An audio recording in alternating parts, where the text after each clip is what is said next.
Mathioya. Yes, Madam Speaker, thank you very much Oh, there you are, okay. for giving me this opportunity to address this House for the first time. Indeed, this is my maiden speech. First of all, Madam Speaker, I want to congratulate you for your election as the Deputy Speaker and for the election of Moses Masika Wetangula as the Speaker of this House. Madam Speaker, I want to sincerely give my thanks to the people of Mathioya for giving me this opportunity to serve this House. Indeed, it's an honor, given that out of the 50 million Kenyans, I'm part of the 350 that are serving this House. I also want to thank my family, my wives, my children, and my nuclear family, my dad and mom, Mr. and Mrs. Gishuki, for the support that they gave me. Indeed, they cheered me on when it was not fashionable to do so. I also want to thank the President and the Deputy President for the numerous trips they made to Mathioya to come and campaign for me through the UDA party so that my dream could be a reality. Mr. President and Deputy, wherever you are, I give you my thanks. I want also to thank the UDA party for the free and fair primaries or nominations, because without them, Madam Speaker, maybe I could not be in this House.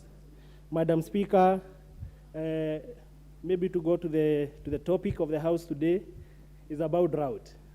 Madam Speaker, I'm privileged to have worked with Food and Agriculture Organization, which is a UN body that deals with drought and food issues. And Madam Speaker, for us to be able to solve this issue of drought, we have to look at the issue of water. We know we have different types of drought, Madam Speaker. We have meteorological drought. This is the drought that is caused by factors such as tsunamis, hurricanes, typhoons, and others, and landslides. I know this is happening close to home in Kenya, like in Mozambique and in South Africa. But for now, this is not affecting our country. But we also have another type of drought called hydrological drought. And this is the drought that is caused by water, Madam Speaker. If we manage our water well, then we are not going to have issues of drought in this country, Madam Speaker. Now we are talking about drought, Madam Speaker. In 3-6 months or 7-8 months, there will be flooding in this country. There will be floods in this country. Yet all this water goes to waste, Madam Speaker. Some goes to Lake Victoria, others goes to Indian Ocean, Madam Speaker. So if we conserve this water, Madam Speaker, through water harvesting, ponds, dams, and all these other things, then the issue of drought will be a thing of the past. Mr. President, Madam Speaker, the other day when he was flagging off the relief food, Madam Speaker, the President said he hopes that this will be the last time that he will be flagging off the relief food, Madam Speaker. And we know he has a PhD in agriculture, he has a master's in agriculture, and he is so passionate about agriculture, Madam Speaker. And because we have given him a chance, I'm very sure that in this House we will never discuss about drought, Madam Speaker. There is also another type of drought, Madam Speaker, that is called agricultural drought, Madam Speaker. And agricultural drought, Madam Speaker, is the one that causes now the shortage of food, Madam Speaker.